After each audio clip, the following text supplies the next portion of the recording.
Hello students, a very good morning to all of you. In today's video lecture, we are discussing about journal entries which is related to joint venture account. उसमें हम discuss करेंगे method of separate set of books का, ठीक है।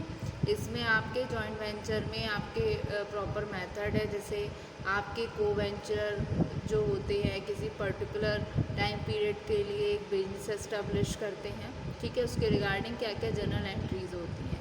अगर separate set of books of account method की बात करूं तो इसमें आपके मिनिमम 3 अकाउंट मस्ट हैं बनाने। 3 अकाउंट आपको बनाने ही बनाने। एक तो जो आपको प्रॉफिट एंड लॉस दिखाएगा यानी कि आपका जॉइंट वेंचर अकाउंट। एक दूसरा आता है कि किसने कितनी कैपिटल लगाई यानी कि कैपिटल अकाउंट का सब्स्टिट्यूट, ठीक है। तो कोवेंचरर्स अकाउंट, ठीक है। अब उसके बाद में जॉइंट बैंक अकाउंट, ठीक है। तो 3 अकाउंट आपके मस्ट हैं। अब इसमें एंट्रीज होंगी, क्या क्या सिचुएशन होंगी, आइए हम देखते हैं। सबसे पहला entry condition, when capital contributed by coventurer deposited into bank. क्या होता है, कैपिटल कंट्रीब्यूट की गई कोवेंचरर के द्वारा यानी कि जो पार्टनर्स हैं उस पर्टिकुलर बिजनेस के यानी कि जॉइंट वेंचर बिजनेस के, उन्होंने डिपॉजिट किया बैंक में। यानी कि क्या हुआ, अब जिस बैंक में वो जमा करेंगे पैसा तो उस बैंक का पैसा इंक्रीज़ होगा, बैलेंस बढ़ेगा, तो उसको नाम दिया गया जॉइंट बैंक अकाउंट, ठीक है। So joint bank account debit to personal account यानी कि कोवेंचरर, ठीक है, टू कोवेंचरर अकाउंट। तो उसमें कोवेंचरर हुए क्रेडिट, पैसा गया आपका जॉइंट बैंक अकाउंट में। जॉइंट वेंचर अकाउंट्स में आपकी कम से कम अकाउंटिंग की जाती है, इसलिए ना तो इसमें कोई मटेरियल का अकाउंट बनता है, कम से कम अकाउंटिंग की जाती है। मतलब 3 अकाउंट तो आपके इसमें मस्ट होते हैं बनाने के लिए इस सिचुएशन में यानी कि सेपरेट सेट ऑफ बुक्स में। एक तो जॉइंट वेंचर का अकाउंट जो हमें प्रॉफिट एंड लॉस बताएगा, दूसरा कोवेंचर का अकाउंट यानी कि किस कोवेंचर ने कितना पैसा लगाया, और जॉइंट बैंक अकाउंट यानी कि जो सब्स्टिट्यूट है बैंक अकाउंट का, ठीक है। फिर अब दूसरी सिचुएशन आती है, आपने कोई एसेट खरीदा या कोई मटेरियल खरीदा या एक्सपेंसेस पेड किए, ठीक है। तो क्या हुआ, खर्चा हुआ, और खर्चा किस में से जाएगा, एक जिसको हमने नाम दिया जॉइंट वेंचर अकाउंट, ठीक है। और क्रेडिट में क्या करेंगे हम, जॉइंट बैंक अकाउंट। आपने एक कॉन्सेप्ट पढ़ा होगा, गोइंग कंसर्न कॉन्सेप्ट। इसमें एसेट्स अलग कर देते थे, एक्सपेंसेस अलग कर देते थे। लेकिन अगर मैं जॉइंट वेंचर की बात करूं तो जॉइंट वेंचर में ना तो एसेट से कोई मतलब है, ना ही एक्सपेंसेस में कोई डिफरेंस है। दोनों में कोई डिफरेंस ही नहीं है, मतलब दोनों को एक तरीके से ट्रीट कर रहे हैं, ठीक है। तो इसमें चाहे आप एसेट परचेज़ करो, मटेरियल परचेज़ करो या फिर एक्सपेंसेस अपने पेड करो, एंट्री क्या आनी है आपकी, joint venture account debit to bank, ठीक है। तो इसको आप नोट डाउन कर लीजिए, बाकी की अभी हम और समझते हैं।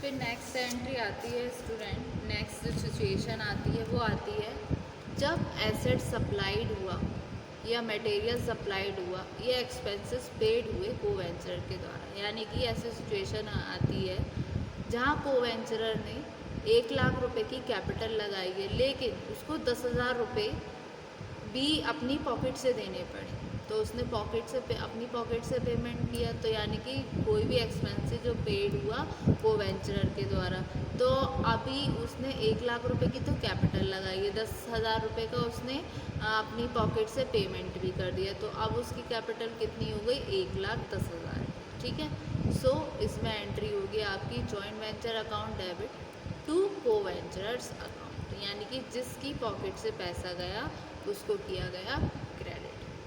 क्लियर इतना। फिर नेक्स्ट सिचुएशन आती है, when asset sold, material sold, other receive, ठीक है। अगर कोई भी एसेट सोल्ड हुआ, जैसे मशीनरी हुआ या कोई भी एसेट है जो खरीदा गया, या कोई मटेरियल सोल्ड हुआ, तो या किसी भी तरीके से रिसीप्ट आई, तो उसको हम क्या करेंगे, बैंक में जमा करेंगे। जैसे कोई भी रिसीप्ट हुई है, चाहे वो आपकी बीआर के थ्रू हुई है या किसी भी तरीके से आपको रिसीवमेंट पेमेंट मिला है, तो उसकी एंट्री सिंपल सी है, joint venture account debit to joint bank account debit to joint venture account, यानी कि इसमें जॉइंट वेंचर को क्या है, इनकम मांगा है। अगर आपकी जैसे रिसीव किया आपने बीआर या फिर कैश फ्रॉम अदर को वेंचरर, तो एंट्री बनेगी आपकी कैश और bank account debit, BR account debit to other को वेंचरर्स अकाउंट, ठीक है।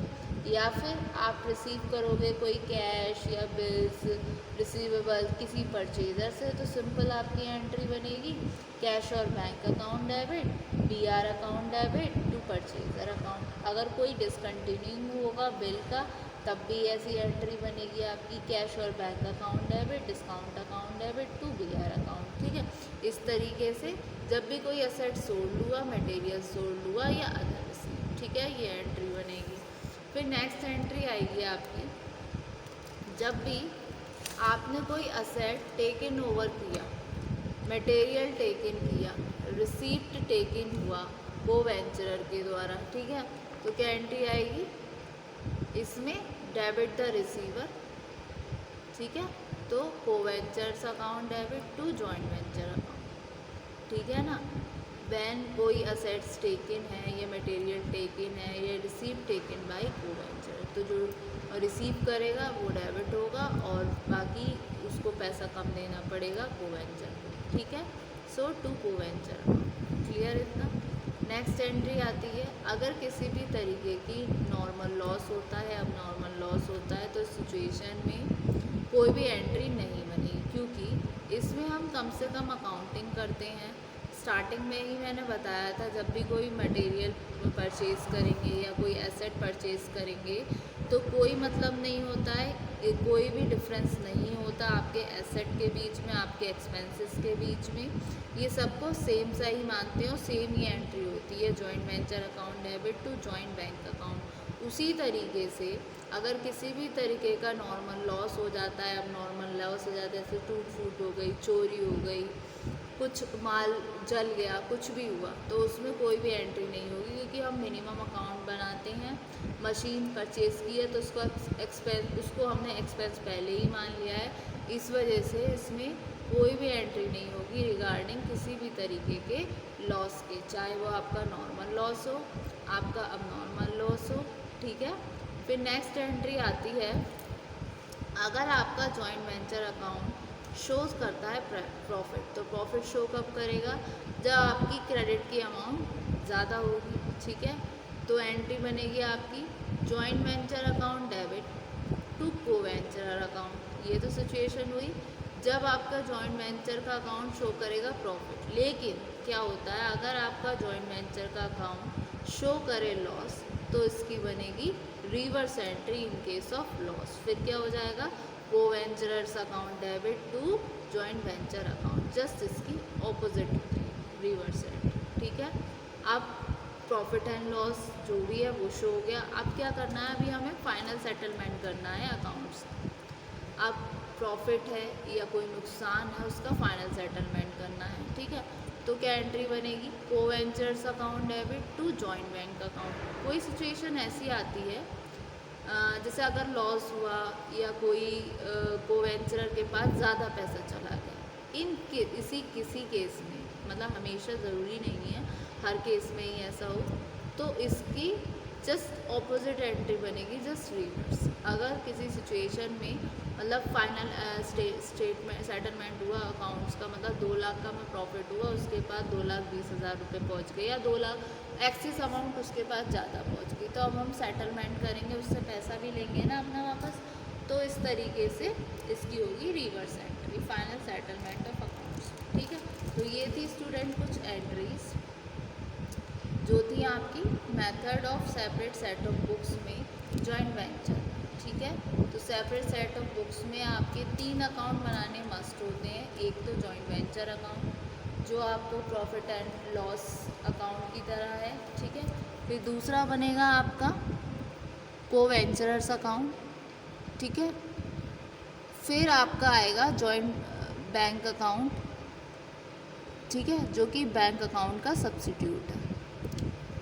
फाइनल रिज़ल्ट सेम रहेगा, जो भी इसमें मेथड्स अप्लाइड होंगे उसमें, लेकिन अलग अलग मेथड्स होंगे और अदर अकाउंट जब बनेगा जब इसकी रिक्वायरमेंट होगी तो, ठीक है। तो होप सो स्टूडेंट आज के वीडियो लेक्चर में आपको ये एंट्री समझ आई।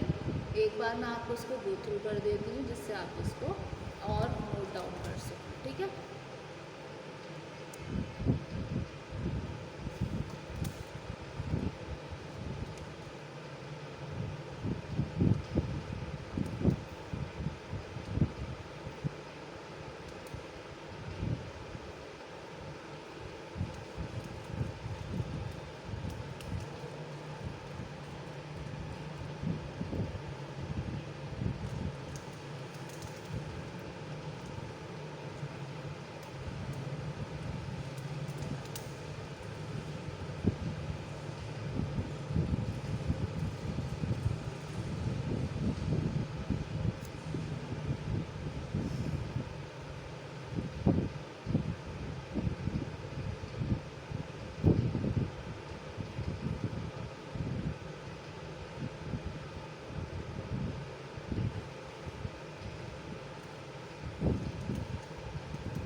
होप सो स्टूडेंट आज के वीडियो लेक्चर में आपको ये एंट्री समझ आई। फर्दर लेक्चर में हम इससे आगे कंटिन्यू करेंगे। Thank you so much student.